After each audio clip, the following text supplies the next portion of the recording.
तो जैसे ही दिल्ली के मुख्यमंत्री अरविंद केजरीवाल के गिरफ्तार होने की खबरें आई, दो पक्ष दो धड़ाएं आपस में एक दूसरे का सर फोड़ने पे तुल गए। कोई कह रहा था कि हमारे कट्टर ईमानदार मुख्यमंत्री को जेल को पहुंचा दिया, कोई कह रहा था कि जो जहां जिस लायक है उस जगह पहुंच गया। एक तरफ लोग बोल रहे थे कि कैसे बीजेपी सरकार डेमोक्रेसी को खत्म कर रही है, ऑपोजिशन लीडर को जेल में डालकर लोकसभा इलेक्शंस के वो भी कुछ हफ्ते पहले। राहुल गांधी ने तो ये तक कहा कि प्रधानमंत्री मोदी एक डरा हुआ डिक्टेटर डेमोक्रेसी को नष्ट करना चाहते हैं। वो बात अलग है कि यही राहुल गांधी और इनकी पार्टी मार्च 2022 में एक लेटर लिखते हैं दिल्ली पुलिस को कि आम आदमी पार्टी जो है लीकर पॉलिसी में घोटाला कर रही है, और आज यही कह रहे हैं कि ये अरविंद केजरीवाल ईमानदार है, वो भी कट्टर वाले। दूसरी तरफ गवर्नमेंट के सपोर्ट करते लोग आम आदमी पार्टी और अपोजिशन को लगातार रोते ही रहते हैं, ये कहते हैं, और सीबीआई और ईडी को अपना काम नहीं करने दे रहे हैं। आज देश में जहां दोनों साइड एक दूसरे पर कीचड़ फेंकते रहते हैं, लेकिन कोई असल मुद्दे और इशू के बारे में जानना नहीं चाहता।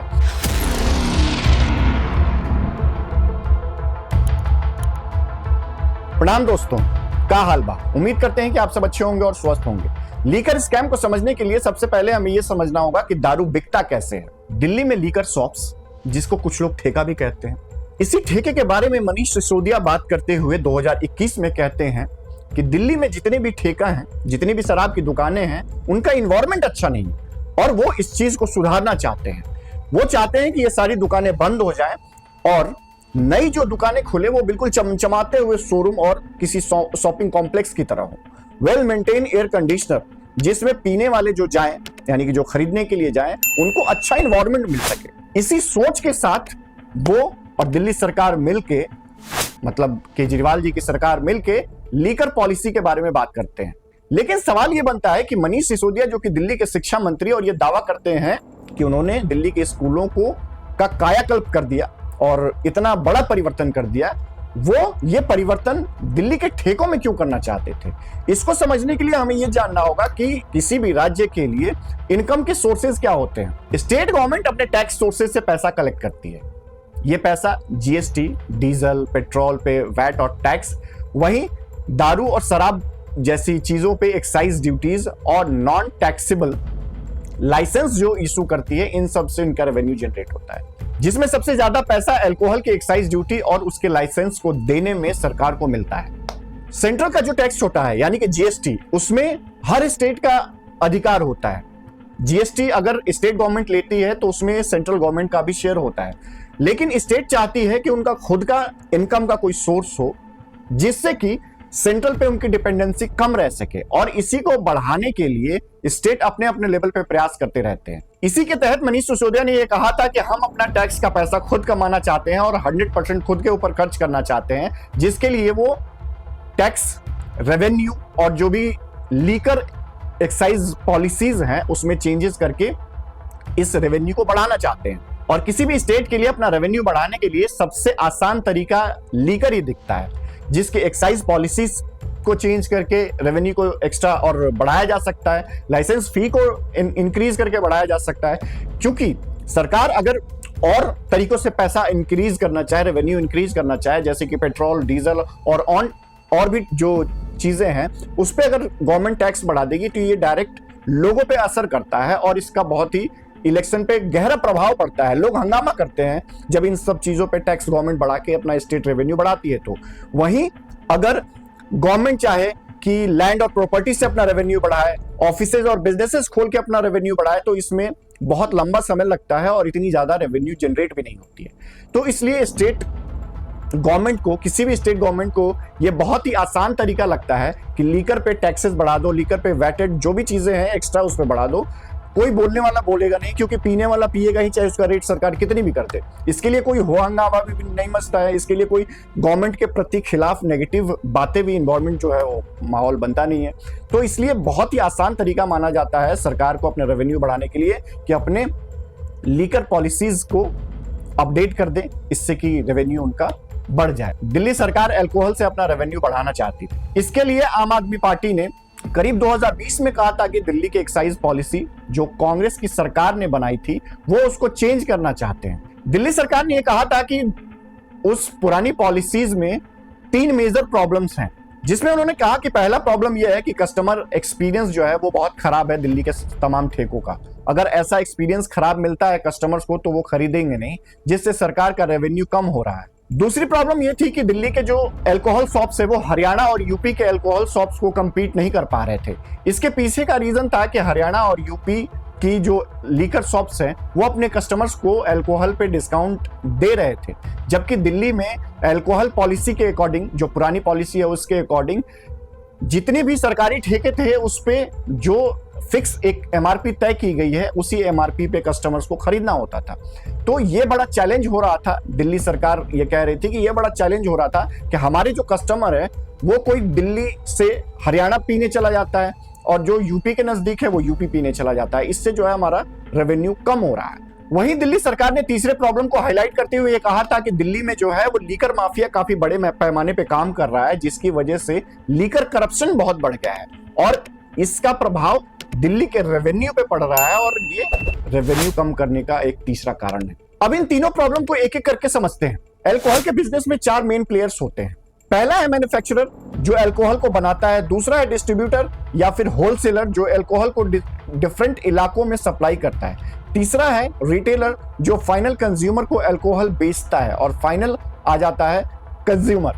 दिल्ली सरकार ने अपने एक रिपोर्ट में कहा था कि इन शराब की दुकानों के बाहर ऐसी लाइनें हैं, ऐसा लग रहा है कि लोग शराब पीने को तड़प रहे हैं। वहीं दिल्ली सरकार ने कहा कि ऐसे एक्सपीरियंस की वजह से महिलाएं इस लीकर शॉप के आसपास भी नहीं जा पाती हैं और महिलाओं के लिए जो है वो अनसेफ इन्वायरमेंट हो जाता है। और आम आदमी पार्टी ने कहा कि वो इस एक्सपीरियंस को चेंज करना चाहते हैं और उसके लिए दिल्ली के जितने भी ठेके हैं उसको बंद कर दिए जाए और कस्टमर एक्सपीरियंस को और बेहतर करने के लिए ये ठेके प्राइवेट कंपनियों को अलॉट कर दिए जाए। फिर दूसरी प्रॉब्लम के बारे में बात करते हुए दिल्ली सरकार ने कहा कि जो दिल्ली का पियक्कड़ है वो हरियाणा और यूपी चला जा रहा है दारू पीने के लिए। इसका मेन वजह जो डिस्काउंट है वो तो है ही, इसके साथ साथ एज लिमिट भी है। जहां दिल्ली में दारू पीने की एज लिमिट 25 साल है, वहीं हरियाणा और आसपास के कुछ राज्यों में इस लिमिट को 21 रखा गया है, 21 साल रखा गया है। दिल्ली सरकार भी ये चाहती थी कि हमारे यहाँ भी इस एज लिमिट को कम करके 21 साल कर दिया जाए, जो कि इस नए लीकर पॉलिसीज में किया गया था। फिर तीसरी प्रॉब्लम के बारे में बात करते हुए दिल्ली सरकार ने कहा वो मैन्युफैक्चरर, डिस्ट्रीब्यूटर और रिटेलर के बीच में एक सेटिंग होती है। इस सेटिंग की वजह से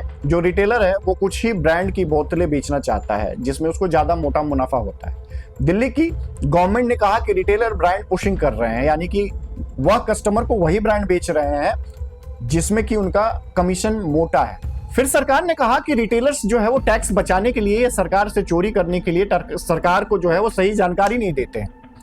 वो कितनी बॉटल्स बेचते हैं उसकी जानकारी, सही जानकारी सरकार को नहीं देते हैं, वो कम करके बताते हैं ताकि टैक्स में चोरी की जा सके, जिससे कि दिल्ली सरकार का रेवेन्यू कम हो रहा था। और इसमें यह भी कहा था कि रिटेलर्स जो है वो अपना टैक्स बचाने के लिए जो दारू बेचते हैं उसका कोई रिसिप्ट या जो कैश या बिल है वो कस्टमर्स को देते नहीं है ताकि टैक्स की चोरी की जा सके। अल्कोहल पे अरविंद केजरीवाल ने कहा कि वो लीकर माफिया को दिल्ली से खत्म कर देना चाहते हैं। फरवरी 2021 में केजरीवाल ने कमेटी बनाई।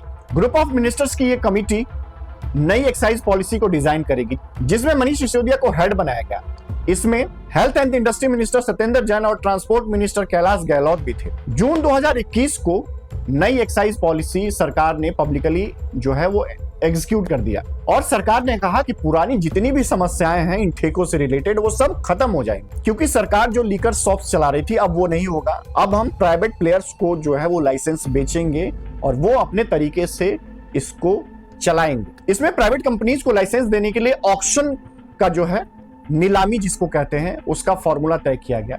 दिल्ली सरकार की तरफ से एक अमाउंट तय किया गया।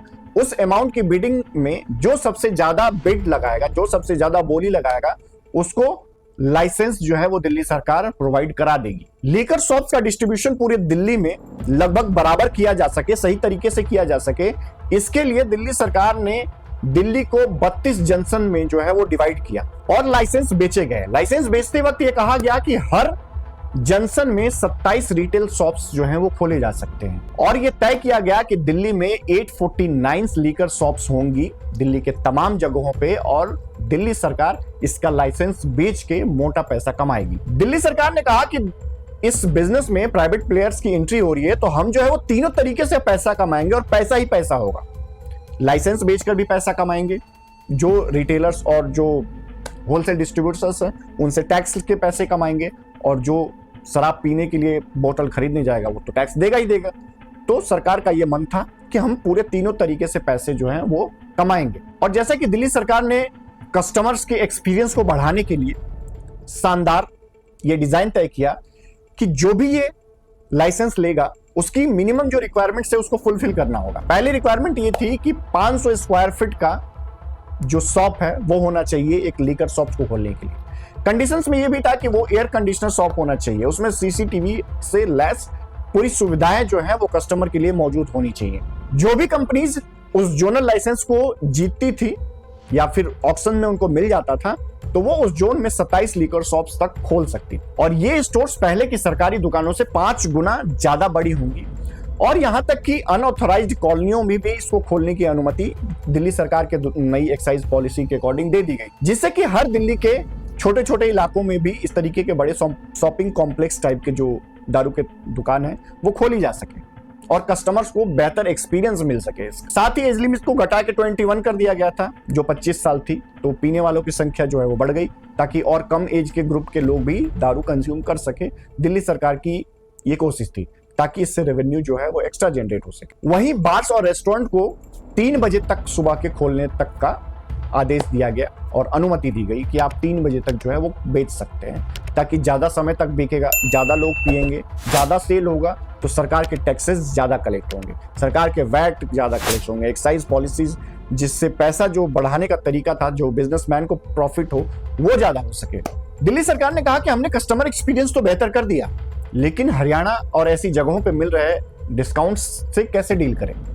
तब दिल्ली सरकार ने ये ऑथराइज्ड किया कि 25% तक जो है वो रिटेलर्स जो है वो डिस्काउंट दे सकते हैं कस्टमर को। 25% तक जो डिस्काउंट है वो रिटेलर्स दे सकते हैं कस्टमर को। दिल्ली सरकार ने फिर ये निर्णय लिया जिससे कि दिल्ली से बाहर जाके पीने वालों की संख्या कम हो सके और दिल्ली से ही शराब खरीद के लोग पिए। अब जो दिल्ली सरकार पहले ये बोल रही थी कि रिटेल शॉप्स जो है वो टैक्स की चोरी कर रहे हैं, बॉटल कितनी बेच रहे हैं और सरकार को बता कम रहे हैं, तो उसके लिए इन्होंने तय किया कि जब आप लाइसेंस खरीदेंगे, मतलब लाइसेंस की जब बिडिंग होगी और लाइसेंस जब आप ले रहे होंगे, तभी आपको पहले से ही टैक्स के पैसे, टैक्स के रूप में जो है वो टैक्स के पैसे आपको देने होंगे, जिससे कि टैक्स की चोरी जो है वो ना हो। और इन तीनों चारों प्रॉब्लम को सॉल्व करते हुए दिल्ली सरकार जो है वो नई एक्साइज पॉलिसी को लॉन्च कर देती है और चलाती है और सब कुछ बढ़िया चल रहा होता है। एक के साथ एक दारू फ्री मिल रही थी, यस, पूरा खुशी का माहौल था, डिस्ट्रीब्यूटर भी खुश, होलसेलर भी खुश, रिटेलर भी खुश, कस्टमर को भी एक पे एक फ्री मिल रहा है,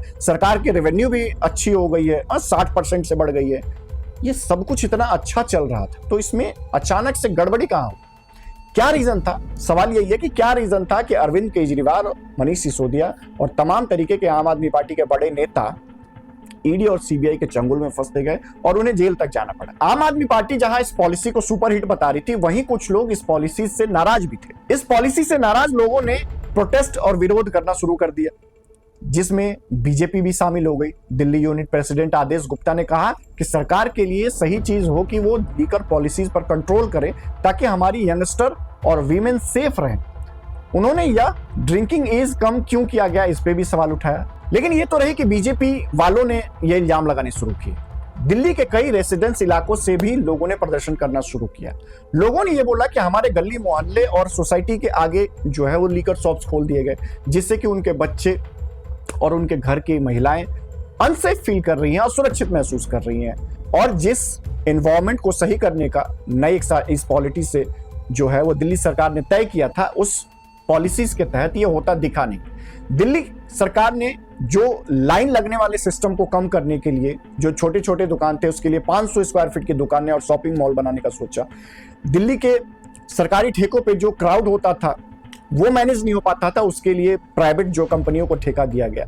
अब क्या हुआ कि माहौल और ज्यादा खराब होने लगे, भीड़ और ज्यादा बढ़ने लगी, क्योंकि प्राइवेट कंपनियों ने अपने मनमाने तरीके से सरकार की जो थी लाइसेंस लेने के बाद बेचने लगे।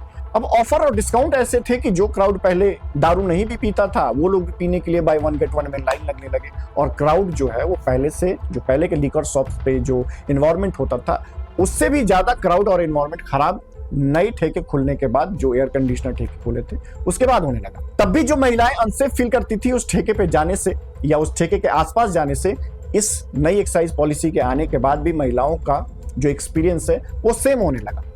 तो कई सारे जो सोसाइटीज हैं, कई सारे रेसिडेंस इलाकों के लोगों ने भी ये कंप्लेंट डाला। साथ ही कई सारे रेसिडेंस इलाके के लोगों ने ये भी कहा कि अनऑथोराइज्ड जो इलाके हैं, सोसाइटीज हैं, वहां भी ठेके खोल दिए गए, स्कूल्स के पास खोल दिए गए। और इसी वजह से इस पॉलिसी के खिलाफ 134 केसेस से भी ज्यादा दिल्ली सरकार के खिलाफ डाल दिए गए, कंप्लेंट डाल दिए गए। 134 से भी ज्यादा मामले कंप्लेंट्स के थे दिल्ली सरकार की नई एक्साइज पॉलिसीज के। वहीं अगर दूसरा पहलू हम देखें, ये तो लोगों की दिक्कत थी कि उनके घर के बाहर खुल गया, उनके स्कूल के बाहर खुल गया, उनके मंदिरों के बाहर खुल गया। अब प्रॉब्लम थी दिल्ली के उन बिजनेसमैन की। उन्होंने ये आरोप लगाया कि ये जो लाइसेंस है वो दिया गया है बड़े बड़े वेंडर्स को, बड़े बड़े बिजनेसमैन को, क्योंकि जो भी इसमें टर्म्स एंड कंडीशन रखी गई थी, जिसमें कि 500 स्क्वायर फीट का पहली जो शॉप है वो हर बिजनेसमैन अफोर्ड नहीं कर सकता, और खास करके वो दिल्ली में हर जगह इतना बड़ा 500 स्क्वायर फीट का जगह भी मिलना मुश्किल था।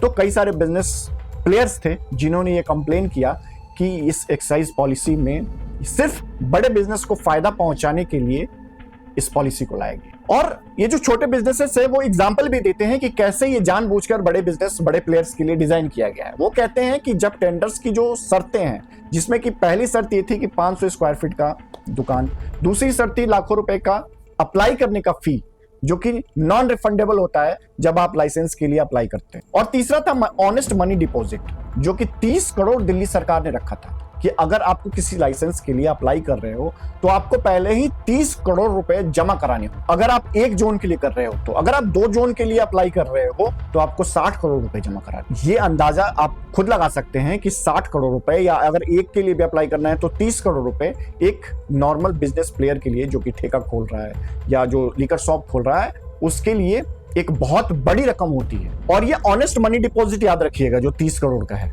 क्योंकि मनीष सिसोदिया जो पहले अंदर गए वो इसी 30 करोड़ रुपए, यानी कि जो पर लाइसेंस जोन के लिए रखा गया था, उसी के वजह से गए हैं। वो मैं आगे बताऊंगा आपको कि कैसे। अब कंपनीज का ये कहना था कि पहले जो ये ईएमडी अमाउंट था जो कि ये जमा कराया जा रहा था 30 करोड़, वो पहले था 8 लाख रुपए। अगर कोई जोन के लिए लाइसेंस अप्लाई करना चाहता था तो 8 लाख रुपए की एक सिक्योरिटी डिपॉजिट करके उस लाइसेंस के लिए अप्लाई कर सकता था।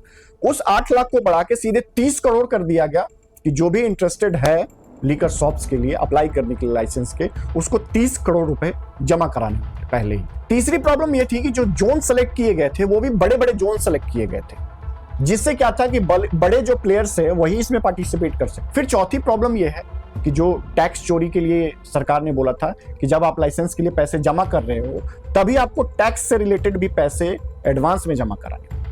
तो चौथी प्रॉब्लम्स नॉर्मल छोटे बिजनेसेस के लिए ये भी था कि इन बड़े बड़े हैवी अमाउंट लाइसेंस के साथ साथ प्रीपेड पहले से टैक्स भी पे करने थे, जो कि छोटे बिजनेसेस के लिए पॉसिबल नहीं था। ये तो छोटे बिजनेसेस की प्रॉब्लम होगी, लेकिन प्रॉब्लम तो तब है कि जिन्होंने लाइसेंस लिया था उनके लिए भी प्रॉब्लम क्रिएट होनी शुरू हो गई। वो कैसे, ये समझो कि दिल्ली और हरियाणा के बीच में एक वॉर जो है वो छिड़ गया प्राइसिंग को लेके। दिल्ली हरियाणा जो है सरकार या हरियाणा के लीकर शॉप्स जो प्राइसेस दे रहे थे, उसको कंपीट करने के लिए जो नई एक्साइज पॉलिसीज में डिस्काउंट प्राइवेट प्लेयर्स को दिया गया था, हैंडओवर किया गया था कि आप अपने तरीके से बेचो, उसमें प्राइवेट प्लेयर्स को घाटा होने लगा। प्राइवेट प्लेयर्स जो बिजनेस जिन्होंने ठेके के लाइसेंस इतने करोड़ रुपए दे के लिए थे, उन्होंने ये एक्सपेक्टेशन शायद नहीं किया था कि हम डिस्काउंट देते देते उस लेवल पे पहुंच जाएंगे कि बाय 1 गेट 1 दे रहे हैं तो बाय 1 गेट 2 दे रहे हैं, और उसमें प्रॉफिट जो है वो लेना एक बड़ा टफ टास्क हो जाए। कस्टमर्स को तो उस सीजन में फायदा हुआ कि सबने दबा के पेटी की पेटी उठाई, लेकिन वहीं बड़े बड़े जितने भी बिजनेस प्लेयर्स ने इन्वेस्ट किया था इस नई लीकर शॉप पॉलिसी में, कई सारे बिजनेसेस को इसमें घाटा होने लगा। और इसकी वजह से कई सारे बिजनेस जो लोग थे जिन्होंने लाइसेंस लिया था, उन्होंने सरकार को अपना लाइसेंस वापस कर दिया। अब खेल यहीं से शुरू होता है मेन, क्योंकि ये प्रॉब्लम्स जो थी बाकी सारी लोगों की, छोटे बिजनेस की, वो तो चलो ठीक थी कि वो तो थी ही, लेकिन प्रॉब्लम जब आप जिससे बिजनेस कर रहे हो बड़े बड़े बिजनेसमैन से, अगर उनको भी प्रॉफिट जनरेट करना मुश्किल होने लगा तो उन्होंने सरकार के लाइसेंस जो है वो वापस करने लगे, जिसकी वजह से सरकार ने जो लाइसेंस इशू करने के लिए, एक मैंने बताया था ना कि पहले याद रखना 30 करोड़ रुपए जो ले रहे थे वो जो है वापस करना पड़ेगा, क्योंकि लाइसेंस वापस कर रहे हैं तो इसकी वजह से सरकार के लिए एक बड़ा टफ टास्क बनने लगा। और जो है सरकार का जो अनुमान था कि हम इस नई एक्साइज पॉलिसी से बहुत बड़ा प्रॉफिट जनरेट करेंगे, वहीं इस पॉलिसी में मोर देन 37% का लॉस होने लगा गवर्नमेंट। सरकार के जो 32 जंक्शन डिसाइड हुए थे उसमें से 9 जंक्शन तो बिल्कुल खाली रह गए लाइसेंस वापस करने के बाद। दिल्ली के जहां गवर्नमेंट का प्लान था कि 849 शॉप्स खोला जाएगा 2022 तक, बस 639 शॉप्स ही बची थी, जो जुलाई 2022 तक 464 बच गई। इस चीज की वजह से दिल्ली गवर्नमेंट को करोड़ों रुपए का नुकसान हुआ। पर आम आदमी पार्टी ने कहा कि ये जो नुकसान है वो हमारी वजह से नहीं हुआ, ये जो नुकसान है वो दिल्ली के एलजी की वजह से हुआ। और वहीं से आरोप प्रत्यारोप जो है वो सरकार की कि हमने सही पॉलिसी लाई तो बीजेपी ने गलत किया, तो बीजेपी के एलजी ने पॉलिसी को खराब किया, ये मामला चलने लगा। हालांकि घाटा जो है, ये लॉस जो है वो पहले से ही होने लगा था, लेकिन अभी भी ईडी और सीबीआई का इन्वॉल्वमेंट इसमें बाकी था। मामला तब सीबीआई और ईडी के पास पहुंचा जब दिल्ली के चीफ सेक्रेटरी नरेश कुमार एक रिपोर्ट सबमिट करते हैं दिल्ली के एलजी वीके सक्सेना के पास, जिसमें उन्होंने कहा कि दिल्ली की एक्साइज पॉलिसी लीकर की जो नई है उसमें कई सारी इनरेगुलरिटीज है। दिल्ली के एलजी ने उस रिपोर्ट को पढ़ते हुए ये सिफारिश किया कि सीबीआई इस केस में इन्वॉल्व हो और इसकी इन्वेस्टिगेशन करे। एक रिपोर्ट में यह भी कहा गया कि आम आदमी पार्टी को इस लीकर पॉलिसी से साउथ जोन से कुछ पैसे मिले, जो कि पंजाब इलेक्शंस और गुजरात इलेक्शंस, गोवा तक में ये पैसे जो है वो खर्च किए गए। देखो, अभी तक में एक बात तो क्लियर है कि दिल्ली की जो नई एक्साइज पॉलिसीज है वो अनसक्सेसफुल थी। जैसा कि आम आदमी पार्टी और उनके तमाम नेता नई एक्साइज पॉलिसी को बहुत ही सक्सेसफुल मान रहे थे, वहीं ये बहुत ही ज्यादा अनसक्सेसफुल साबित हुई, क्योंकि दिल्ली सरकार को 37% तक का रेवेन्यू जो है वो कम हुआ, घाटा हुआ। तो उनको भी अब तक अंदाजा हो चुका था, दिल्ली सरकार को भी, कि इस पॉलिसीज को लेके बहुत सारी चीजें हमसे मिसमैनेज्ड हुई हैं, बहुत सारा नुकसान दिल्ली सरकार को झेलना पड़ा है। अब ये सारी चीजें तो हो गई कि चलो नफा नुकसान हुआ किसी पॉलिसी का और इसमें सीबीआई जांच करने लगी, लेकिन फिर आरोप लगता है बहुत सारे बिजनेसमैन का कि हमने लाइसेंस के लिए अनऑफिशियल तरीके से भी बहुत सारे रुपए जो है वो सरकार को दिए हैं। और जब मनी लॉन्ड्रिंग का केस आता है, यानी कि पैसे इधर उधर गड़बड़ के केस आते हैं, तो फिर ईडी का इसमें इन्वेस्टिगेशन चालू होता है और तब जाके इसमें ईडी का जो है वो इन्वॉल्वमेंट होता है। जब इन्फोर्समेंट डायरेक्टरी ने ये केस को हैंडल करना शुरू किया तो इसमें prevention against money laundering act के तहत कार्रवाई हुई। और यही कारण है, इसी एक्ट, यही रीजन है जिसकी वजह से कोर्ट से इन लोगों को बेल नहीं मिल पाती है, चाहे मनीष सिसोदिया हो और अब अरविंद केजरीवाल के मामले में भी ऐसे होने के चांसेस हैं। क्योंकि प्रिवेंशन अगेंस्ट मनी लॉन्ड्रिंग का जो एक्ट है, यानी कि पीएमएलए, इसका ये कहना है you are guilty until proven innocent. Normal case में क्या होता है कि कोई बंदा अगर क्राइम करता है तो कोर्ट जो है ये बोलती है कि आप इनोसेंट हो तब तक जब तक कि आपके खिलाफ साबित नहीं हो जाता कि आपने क्राइम किया है। लेकिन इस एक्ट में जो ये पैसे की गड़बड़ी का, घपले का एक्ट बना था, इसमें ये प्रावधान लाया गया कि आप पहले ही गिल्टी हो जब तक कि आप उसको प्रूव नहीं कर सकते कि मैं इनोसेंट हूं। आपको ये सबूत पेश करना होगा, आपको ये कोर्ट के सामने बताना होगा कि आप निर्दोष हो, ये साबित करना होगा। कोर्ट ने ये माना कि मनीष सिसोदिया एक बड़ा चेहरा है, इन्फ्लुएंस लोगों को कर सकते हैं। अगर ये बेल पे बाहर जाते हैं तो सबूतों के साथ और बाकी जितने भी इस चेन से जुड़े हुए लोग हैं उनके साथ ये छेड़छाड़ हो सकती है। इस संभावना के साथ ही कोर्ट ने ये नाराजगी जताते हुए साफ कहा कि इस केस में बेल नहीं दी जा सकती है, क्योंकि मनी लॉन्ड्रिंग से देश की इकोनॉमी पे कोर्ट ने कहा कि बहुत गहरा असर पड़ता है। इस वजह से इस केस की सीरियसनेस को समझते हुए इन लोगों को बेल जनरली नहीं मिल पाती है। अब इस मामले की सीरियसनेस को समझते हुए ईडी और सीबीआई की कार्रवाई को आगे जानते हैं। जब विजय नायर को अरेस्ट किया गया, ईडी ने कई लोगों को, ईडी ने भी अरेस्ट किया जो इस इंडस्ट्री में काम कर रहे थे। जैसे कि मैंने बताया कि जो इंडस्ट्री से जुड़े हुए लोग थे, जो इस बिजनेस में जिन्होंने लाइसेंस खरीदे थे, जिन्होंने बेचे थे और जिनको घाटा हुआ था, तो वो लोगों के नाम भी जब सामने आने लगे और ईडी ने अरेस्ट करने लगे इन बिजनेसमैन से जुड़े हुए लोगों को, तब कई लोगों के नाम सामने आते हैं। पॉलिटिकली ये मामला तब और सीरियस हो जाता है जब ईडी के चार्जशीट में के कविता का नाम आ जाता है। कई सारे जो साउथ जोन के डिस्ट्रीब्यूटर्स थे जिन्होंने लाइसेंस इशू कराया था, उनका ये कहना था और के कविता के खिलाफ ईडी और सीबीआई के पास ये सबूत थे कि केजरीवाल से जो मीटिंग फिक्स कराई थी और जो पैसे की डील कराई थी वो के कविता ही ने कराई थी साउथ जोन के डीलर्स के साथ। जब मनीष सिसोदिया तिहाड़ जेल में थे तो ईडी उनसे पूछताछ करनी जाती है, क्योंकि पहले तो सीबीआई का केस चल रहा था, फिर ईडी का केस चलने लगा, तो सीबीआई जो है उनसे पूछताछ करने जाती है। 9 घंटे पूछताछ करने के बाद रिपोर्ट्स में यह दावा किया गया है कि यह पाया जाता है कि मनीष सिसोदिया ने डायरेक्ट बेनिफिट के लिए एक्साइज पॉलिसीज में खुद से बहुत सारे चेंजेस किए थे अनऑफिशियल, और ये सारी मीटिंग्स किसी होटल में होती थी। वही मीटिंग्स केजरीवाल के घर पे भी हुई, जो कि के कविता के साउथ जोनल जितने भी डिस्ट्रीब्यूटर्स थे उनके साथ उनकी मीटिंग्स हो रही थी। 2023 और 24 के बीच में 8 समन दिल्ली सरकार के मुख्यमंत्री को आती है ईडी और सीबीआई की तरफ से, लेकिन वो सबका जो है वो इग्नोर करते रहते हैं। 9वें समन पे जब उनको अरेस्ट होने का डर होता है तब वो हाईकोर्ट जाते हैं और हाईकोर्ट से कहते हैं कि भैया ये हमें अरेस्ट कर लेंगे, आप कुछ करो।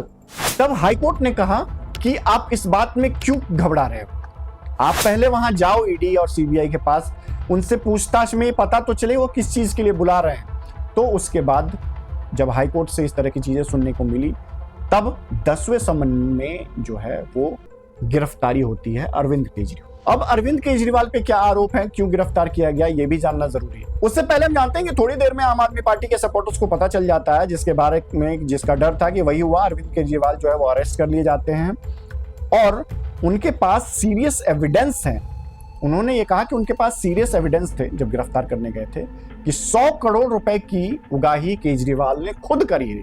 के कविता को अरविंद केजरीवाल के तरफ से था कि 100 करोड़ रुपए देने के बाद जो भी ये डीलर्स साउथ जोन के थे उनसे डिमांड थी के कविता के थ्रू, के कविता ने ही मीटिंग फिक्स कराई थी और इसके सबूत ईडी और सीबीआई के पास हैं, ये दावा किया गया है। ईडी ने कहा कि जो 100 करोड़ रुपए अरविंद केजरीवाल ने खुद लिए हैं उसके लिए इन बिजनेसमैन को फेवर देने की बात की गई थी, जिसमें यह भी फेवर का था कि उनको रिटेल लाइसेंस भी दिया गया और होलसेल लाइसेंस भी दिया गया। साउथ जोन वाले केस में कहा गया था कि के कविता जो है वो किसी कंपनी के ओनर तो नहीं थी, उन्हें अरेस्ट किया गया, वो उस बीच की कड़ी थी जो वहां की कंपनियों के साथ अरविंद केजरीवाल की मीटिंग फिक्स कराया करती। ईडी ने कहा कि विजय नायर जो है वो पहले ही इस पॉलिसीज की कॉपी के कविता के जो पीए हैं उनको व्हाट्सएप पे भेज रखी थी, जो दिल्ली सरकार पॉलिसीज बना रही थी उस पॉलिसीज के सारे जो चीजें हैं वो पहले ही के कविता के पास, उनके सीए के पास, उनके पीए के पास जो भी वो भेज दिया गया था।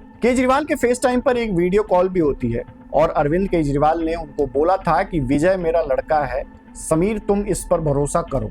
फिर यह भी एलिगेशंस लगाई गई कि आम आदमी पार्टी ने साउथ ग्रुप के होलसेलर्स को फायदा पहुंचाने के लिए उस डिफरेंस को 5% से बढ़ा के 12% तक कर दिया गया। और ईडी का कहना था कि इन सारे फेवर्स की वजह से जो ये पैसे डिफरेंस बढ़ाए गए और जो फेवर सरकार की तरफ से दिए गए उनको, उसकी वजह से 10 महीने में ही साउथ ग्रुप ने 338 करोड़ रुपए एक्स्ट्रा कमाए।